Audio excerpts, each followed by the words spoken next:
ದಿಢೀರ್ ಬದಲಾದವ್ರು ಯಾರು ಅನ್ನೋದನ್ನ ಚಿಕ್ಕಮಗಳೂರು ಜನ ನೋಡ್ತಾ ಇದ್ದಾರೆ. ಕಾಲ ಹೀಗೆ ಇರೋದಿಲ್ಲ. ಮತ್ತೆ ಪುಟಕ್ಕಿಟ್ಟ ಚಿನ್ನದಂತೆ ಮತ್ತೆ ಎದ್ದು ಬರ್ತೀನಿ. ಚಿನ್ನ ಎಲ್ಲಿದ್ರೂ ಚಿನ್ನನೇ, ಅದ್ರ ಬೆಲೆ ಯಾವತ್ತೂ ಕಳ್ಕೊಳ್ಳಲ್ಲ. ಮತ್ತೆ ಪುಟಕ್ಕಿಟ್ಟ ಚಿನ್ನದಂತೆ ಎದ್ದು ಬರ್ತೇನೆ.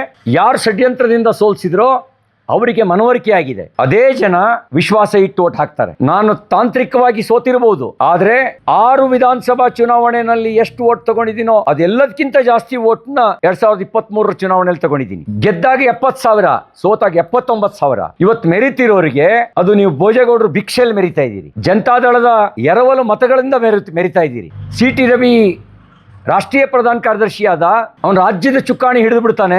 ಏನಾದರೂ ಮಾಡಿ ಸೋಲಿಸಬೇಕು ಅನ್ನುವಂತ ಷಡ್ಯಂತ್ರದ ಕಾರಣಕ್ಕೆ ನಾನು ಸೋತಿದ್ದೇನೆ. ಜನರ ವಿಶ್ವಾಸ ಕಳ್ಕೊಂಡಿಲ್ಲ, ಜನರ ವಿಶ್ವಾಸದಲ್ಲೇ ಇದ್ದೀನಿ. ಜನನು ಇವತ್ತಿಗೂ ಪ್ರೀತಿಯ ಸುದೇನೆ ಹರಿಸ್ತಾ ಇದ್ದಾರೆ. ಮಕ್ಕಳಿಂದ ದೊಡ್ಡವರವರೆಗೂ ಸೋಲಿನಲ್ಲೂ ಕಷ್ಟ ಕಾಲದಲ್ಲೂ ನನ್ನ ಬೆನ್ನಿಗೆ ನಿಂತಿದ್ದಾರೆ. ಯಾಕೆ ಅಂದ್ರೆ ಪ್ರೀತಿ ರಾಜಕಾರಣ ಮಾಡಿದ್ದೀನಿ, ಅಭಿವೃದ್ಧಿ ರಾಜಕಾರಣ ಮಾಡಿದ್ದೀನಿ, ಜಾತಿ ರಾಜಕಾರಣ ಮಾಡಿಲ್ಲ, ನೀತಿ ರಾಜಕಾರಣ ಮಾಡಿದ್ದೀನಿ, ಪಕ್ಷ ನಿಷ್ಠೆ ರಾಜಕಾರಣ ಮಾಡಿದ್ದೀನಿ.